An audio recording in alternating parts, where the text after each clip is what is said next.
Chef आहे corn आहे बिंदेस जबलपुरी गव्हाची आणि म्हशीचं दूध आहे. जबलपुरी अशी व्हरायटी आहे का? जबलपुरी अशी व्हरायटी आहे का भेंडी त्याची? गव्हाची आहे तुम्ही सांगितलं तर आता घरी आपण शेतकरी आपण म्हणतो जबलपुरी नावाचा प्रकारच नाही. आपल्याकडे प्रत्येक जे हायब्रिड आहे ना आपण त्याला काय म्हणतो? हे काय आहे? जबलपुरी आहे. जबलपूरचा आणि त्याच्या व्हरायटीचा काही पण तसं नाव आहे पॉप्युलर नाव आहे असं त्यामुळे आपण कधी जबलपुरी नसतं राजा हायब्रिडमध्येच कन्सिडर केलं. हायब्रिड्स आहेत सर्व आणि सर्वच हायब्रिडला आपण जबलपुरी म्हणतो. ठीक आहे जबलपुरी आहे हे जबलपुरी आहे असं म्हणतो. ठीक आहे ओके. ॲक्च्युली ओव्हर मॅच्युअर झालेत नाही हा ओव्हर मॅच्युअर हवे का? तुम्हाला मार्केटमध्ये घेऊन जात असताना किती पाहिजे? एवढं चालू आणि साईज एक नंबर. आता हे जर तुला मार्केटिंग करायचं म्हणलं ना याची एका भाजीचे तू 3-4 प्रकारचं ग्रेडिंग करून टाकायचं आहे की नाही? हे ग्रेड वेगळी आहे, ही ग्रेड वेगळी आहे, ही ग्रेड वेगळी कर, ह्याची ग्रेड वेगळी कर, असे 5 ग्रेडिंग वेगवेगळे कर. प्रत्येकाचे वेगवेगळे रेट काढून दे. दुधाचं काय प्रोडक्ट आणलं? म्हशीचं दूध आहे. म्हशीचं दूध आणले अर्धा लिटरचं पॅकेट असते. आपल्याकडचं घरी येणार वेगळे होते आणि म्हशीचं घरी येणारचं पाणी असं आपण कन्सिडर करू शकतो. मार्केटिंग स्ट्रॅटेजी काय तुम्ही करताय? स्पेशल मार्केटिंग सर आपण कसं आता भाजी मंडीला वगैरे जातो त्यामध्ये आपल्याला खूप सारे मग आम्ही भाजी मंडीतच घेतो ना. तुमच्याकडे काय यायचं? मी स्पेशल मार्केटिंग प्रेसेस काय करताय? स्पेशल सर आपल्याकडून काय घ्यावं? सर आपण घरातून आणलेलं आहे आणि डायरेक्ट शेतातून येतं आणली डायरेक्ट शेतातून आणि याच्यामध्ये आपण फवारणी वगैरे काही सुद्धा केलेलं नाही. त्याच्यामध्ये फवारणी करत नसे आम्ही जरी हे फ्लड झालं पाऊस वगैरे झाला तरी खराब होते. आता हो सर शेतीमध्ये आहे पण सगळ्यात जास्त मी स्टडीमध्ये जरा हे प्रेफरन्स आहे. शेतामध्ये सर सगळे कामं करतो लाईक लावणे असू द्या का पाणी वगैरे द्यायचं असू द्या तोडणे पेंड्या वगैरे बांधणे मम्मीला हेल्प करत असतो. आमच्या आजी आधी बाजारात जात होती एक्सपायर झाली मग मम्मी बघते त्याला फवारणी करतो का आपण? शक्यतो तर हे करून लागत नाही. खताचा स्प्रे घेऊ शकतो. हां हो जसं खराब वगैरे लागत किडे आळा लागलं ते थोडंसं हे शक्यतो तर लागत नाही. मोस्ट ऑफ द टाइम त्याच्याजवळ सुद्धा येत नाही वासळीचा मशीन रिपेलंट आहे हे ना ह्याच्यामध्ये हे इन्सेक्टर रिपेलंट याला म्हणलं जातं. लक्षात घे सुगंध घे जरा उग्र वास आहे तिथे तरी लोकल नाही आहे. तुम्ही पाऊच आणून करता ना पाऊचमध्येचं पॅकेट असतं ते त्या कृषी केंद्रामध्ये घेता पाऊच आणि घेऊन लावता ना त्याच्यामुळे ते स्मेल कमी आहे. ते लोकल नाही ते लोकल इन्सेक्ट रिपेलंट म्हणून वापर केला जातो. झेंडू तुला जर असं वाटलं की थोडे मावाजीने असे किडी पडतील असं वाटतं ना प्लॉटच्या साईडून काय करतात झेंडू लावायचा. झेंडू मका असते का मका मका पण लावायची. मका आणि झेंडू हे ट्रॅप क्रॉप आहे. ते स्टेशन कमी करतात.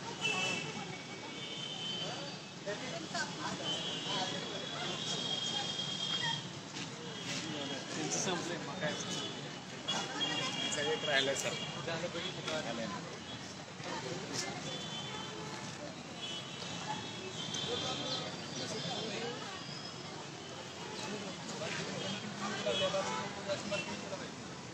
बाजरी राहिली नाही. बाजरी जिल्ह्यात राहिली मुळात 3 कुठले हां सोलापूरमध्ये बाजरी येत नाही ताई. नगर पुण्याचा जो पाडीपट्टा आहे तो सोलापूरमध्ये आपण किती सगळं तुलनेत जर काढली आणि नाशिकला जास्त हे असते बाजरी. आपण तर गेल्या वर्षी इंटरनॅशनल इयर ऑफ मिलेट साजरे केलं आहे. आयसीएटिक फूड सिक्युरिटी बिलमध्ये असं सांगितलं की आशियामध्ये फूड हॅबिट ही लोकांची धोक्यात यायला लागलेली आहे. आपण भातावरती जास्त खाऊ लागलो. भात खाऊ लागलो की नाही जास्त भाताचे पदार्थ पण जास्त खाऊ लागलो. परंतु मिलेट ज्या अतिशय न्यूट्रिशियस हेल्दी आहेत ते आपण कमी करायला लागलो. वरी नाचणी बघितलीस का? नाचणी बघितली का पुढं पाऊसमध्ये मग नाचणी सत्व ते पाऊसमधलं नको सांगू मला 80-90 रुपयाला मिळणार. नाचणी बघितली का एक्झॅक्ट? सोलापूर जिल्हा हा वसंतप्रवान जिल्हा आहे बरोबर. कमी पर्जन्य पडतं. आपल्या जिल्ह्यामध्ये पहिली पिकं कुठली होती? मूळ पिकं अजून आता पण आहे ज्वारी म्हणा आहे, ज्वारी होती, हे होती, बाजरी होती, मका होती, पहिल्या साडी होत्या, आता कमी झालं की नाही. आणि आपली मग आपण जे खातो ती काय खातोय बाहेर डिपार्टमेंट प्रोडक्ट, बरोबर की नाही. मग हे आपल्या गावावरून जर आपण लक्षात घेतलं तर आशिया खंडाचा ज्यावेळेस आपण विचार करतो त्यावेळेस असं लक्षात येतं की आशिया खंडातली फूड सिक्युरिटी जी आहे ती सगळी काय झालेली आहे, कोलॅप्स झालेली आहे, ती अडचणी यायला लागलेली आहे. कारण की आता आपण सगळेच पळालो कमर्शियल पिकांकडे. एक काळ असा होता की बाजरी खाणारा सगळ्यात गरीब, नाचणी खाणारा सगळ्यात गरीब, बाजरी नाचणी सगळ्यात श्रीमंत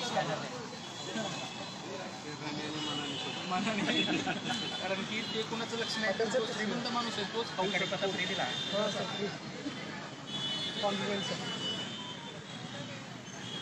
काळ असा 18-19 रुपये किलो मिळायचे. 18-19 रुपये कोणी घेत नसेल, 1800 रुपये क्विंटल वगैरे विकायचे लोक. त्याला रेट चांगला नसल्या कारणामुळे लोकांनी ती काढून टाकली, कमर्शियल पिकांच्या मागे लागली. अशी कंडिशन 6,500 रुपये क्विंटल वगैरे झाली. ज्वारी 2200-2300 रुपये होती, आता ह्या वर्षी 3500 रुपये झाली. 52 रुपये किलो. 50 एवढं वेरिएशन का सर? 35 आणि डायरेक्ट 55 रुपये किलो पण एवढं वेरिएशन का? सर ज्वारी जर मालदांडी असेल तर मालदांडी खायला रुचकर आहे, त्याची भाकरी पण चांगली असते. पण ते होटेल दिसतं लोक हे ॲक्च्युली मालदांडी नाही, ज्याला शाईनच नाही आहे. शाईनच नाही मालदांडी येतं. मालदांडी ही ब्लॅकिश असतं कासर येतं.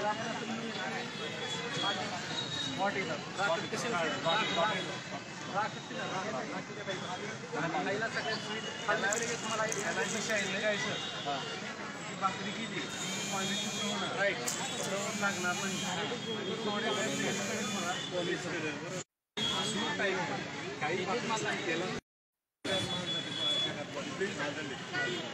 बार्शी आणि मंगळवेढा.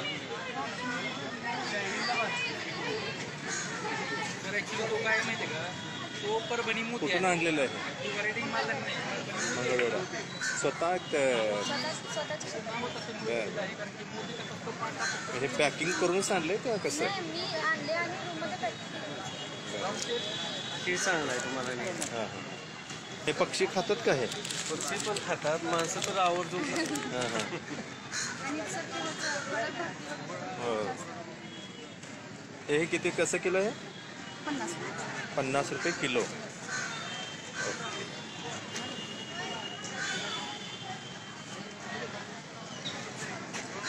बोला रे काय तर.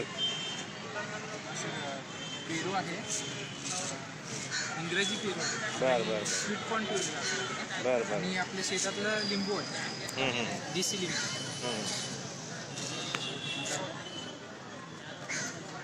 ऑर्गॅनिक आहे का काय? हो सर, शेतातलं सेंद्रिय खत आहे. बर बर. आणि स्वीटकॉर्न? स्वीटकॉर्न पण सेंद्रिय असतं.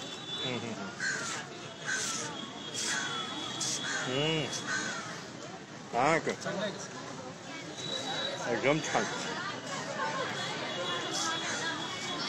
मी जाऊन ये तिकडे. काय काय?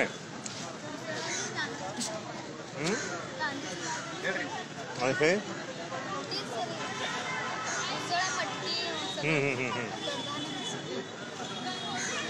स्वतः पिकवलेलं आहे का? शेतामध्ये आमच्या शेतामध्ये पिकवलेलं त्याला घरामध्ये भिजवून ठेवलं. त्याच्यामध्ये वाटाणे, हरभरा वगैरे घातलेले शेतामध्ये. ऑर्गॅनिक आहे सर्व. हां, कुठले रासायनिक खत वापरत. ओके. कसं कसं केलं आहे? मका दिले 15ला. 10 रुपयाला आहे की बाजारामध्ये? 10ला घ्या. हां माझं काम आहे 15ला. हां हां हां. मी मागायला देतो मला. भाव कमी जास्त होऊ शकतो. कमी जास्त होऊ शकतो. आणि कोबी? कोबी 10ला गेले. आणि शेंगा 10ला 4 दिले. 10ला 3 आहे, 10ला 4. 10ला 4. 4 दिले. ज्वारी आहेत का? हां, शेतातलं बर बर.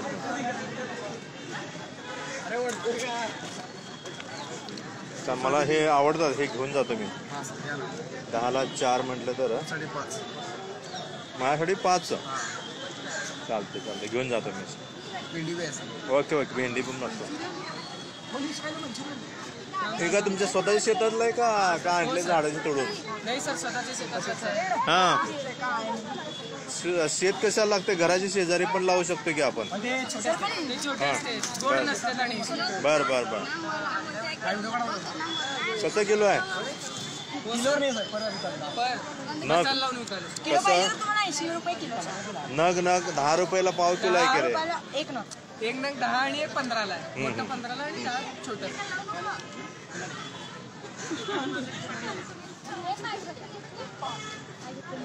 काय काय भाजी आहे? तर आंबाड्याची भाजी आहे, शेपू आहे, तांदूस आहे, कांद्याची पात आहे, चुका पालक, अळूची पानं, हे अरे सुकली की आळूचे पानं? काय सगळं सकाळी लवकर मग त्याला ताजं ताजं ठेवण्यासाठी काहीतरी करायला पाहिजे ना. पाणी मारलं होतं पण हे राहत नाही पाहिजे जास्त असं. कारण का गिऱ्हाईक घेताना ताजं आहे का बघणार ना. 5-5 आणले होते सर सगळ्याचे. बर बर, 2-2 ठीक आहे. मी आलो, पुढे जाऊन येतो. झाला काय काय रे बाबानो? शेवगा कशी आहे सांगा? शेवगा कशी असतात? शेवगा 20 ला 3. हे इंस्टाग्राम वरून लाईव्ह चाललंय हा. हे तुम्ही पण बघायचं सर्वांनी. सर तुमचा आयडी सांगा सर, बघतो मी. लगेच आयडी सांगतो. नाही प्रत्येक आता किती जण हे चढले तर मग सगळ्यांकडनं घ्यायचं. पाठ पण घ्या की सर. मॅडम, पाहत हा स्पर्धा हे जे भरवण्याचा उद्देश सांगा. विद्यार्थ्यांमध्ये विपणन कौशल्य हा, निर्माण आणखी? करण्यासाठी आणि आम्ही महत्वाचं म्हणजे काय करतो, प्रत्येक सणाच्या वेळेस आम्ही हे भरवतो. म्हणजे प्रत्येक सणाच्या वेळेस कोणकोणती वस्तू विक्री केली जावी हे विद्यार्थ्यांना लक्षात आलं पाहिजे. उदाहरणार्थ संक्रांतीला कुठले प्रोडक्ट्स विकले पाहिजे. आता उद्या गौरी गणपती आहे, गौरी गणपती भाज्या लागतात. अच्छा, त्या अनुषंगाने त्या वस्तूला किंमत किती आकारली पाहिजे, जेणेकरून आपण पुढे आयुष्यामध्ये एक विपणन संस्था ओपन करू शकतो. गुड. आता एखादा विद्यार्थी याच्यामध्ये बिझनेस करू इच्छितो, त्याला कर्ज पुरवठा करण्यासाठी काय आपल्याकडे प्लॅनिंग? त्यांच्यासाठी आम्ही MCED बरोबर MOU केलेला आहे. ते कॉलेजला येतात आणि विद्यार्थ्यांना मार्गदर्शन करतात की कसं आणि आपल्याला कर्ज अच्छा, उपलब्ध करून देतो. उपलब्ध करून मिळू शकतं. साधारण किती स्टॉल आहेत आपल्याकडे आज? आता सध्याला 32 विद्यार्थ्यांनी भाग घेतलेला आहे. अच्छा, म्हणजे 32 उद्योजक तयार झाले म्हणायला काय हरकत काही नाही. हरकत नाहीये. Very good. धन्यवाद मॅडम. आपल्याकडे थँक्यू सर. कॉमर्स फॅकल्टीच्या उपप्राचार्या डॉक्टर वंदना पुरोहित होत्या. त्यांनी हे सर्व नियोजन केलेलं, अत्यंत चांगल्या प्रकारचं नियोजन केलेलं आहे. जे लाईव्ह बघत आहेत त्या सर्वांना मी विनंती करतो की आपण इथं या मुलींनी जो स्टॉल मांडलेला आहे या स्टॉलला आपण येऊन भेट द्यावी आणि यातून आमचे हे परीक्षक जे उभारलेले आहेत ते नंबर काढणार, थोड्याच वेळामध्ये निर्णय देणार आहेत. अत्यंत चांगल्या प्रकारचं हे प्रदर्शन. ऑर्गॅनिक फार्मिंगवरचे प्रोडक्ट्स. ऑर्गॅनिक फार्मिंग यानी की विदाउट केमिकल केमिकल न वापरता. हे अत्यंत आरोग्यासाठी चांगलं आहे. त्यामुळं यामध्ये आपण सर्वांनी भाग घ्यावा. सर्वांना धन्यवाद देतो आणि या ठिकाणी मी थांबतो. आपण पाहत होता संगमेश्वर महाविद्यालय में आयोजित जे कृषी प्रदर्शन विद्यार्थ्यांनी भरवलेलं आहे. या प्रदर्शनामध्ये बऱ्याच विद्यार्थ्यांनी उत्स्फूर्तपणे भाग घेतलेला आहे. त्या सर्वांना मी धन्यवाद देतो आणि या ठिकाणी थांबतो.